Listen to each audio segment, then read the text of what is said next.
A so-called mini-job. That was exactly what Daniela Ahrens y Pedraza needed, and she found one at a clothing store in central Berlin.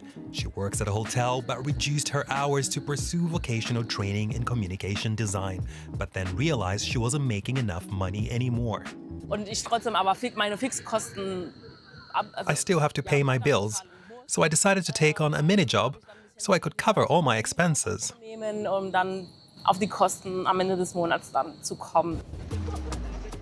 Some 6.9 million people in Germany work in mini-jobs.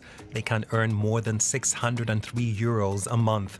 These jobs are tax-free, and employees don't have to pay for health, care, or unemployment insurance. That's a big financial advantage. Workers have different reasons for taking on mini-jobs. Like Sophia Arndt, she has a part-time position at an organic store and also works a mini-job at Café Freisinn in her Berlin neighborhood, where she clocks about 36 hours a month. I need a great deal of time to myself. That's just how it is. It's always been that way, and I think it will stay that way. So for the moment, this works for me. It helps me function better so that when I'm working, I'm fully present and do my job well.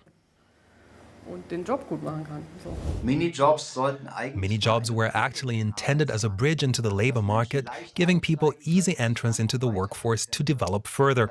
Instead, we now see that they've become a hurdle. Many people simply won't go beyond that mini-job earnings limit because they don't want to lose being exempt from taxes and social security contributions. But there would be other possibilities to have a career and to save for retirement. Unions and most political parties share this view, but the official mini-job center disagrees. It says that many people work mini-jobs for other reasons. More than half to earn extra income, free of tax and social security contributions, alongside a regular job that already provides full social insurance coverage. Others are students, trainees, or people over 60. For just over 5%, a mini-job could serve as a first step into the labor market.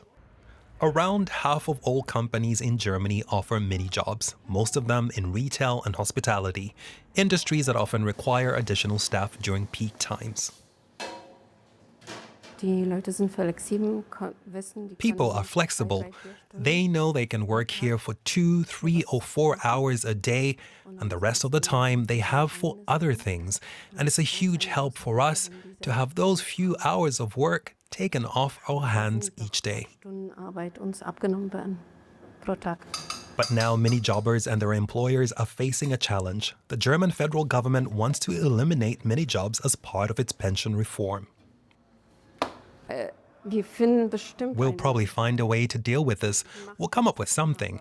But if it ends up costing us more money, then customers might have to share the cost. For me, it would mean I'd have to go back to working more hours at my main job.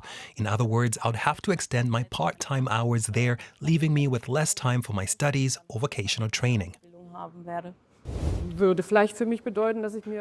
I might have to give up both the part-time job and the mini-job and look for something completely different. That's what it could mean. Mini-jobs have suited them well, so they hope the government will leave them with at least a similar option in the future.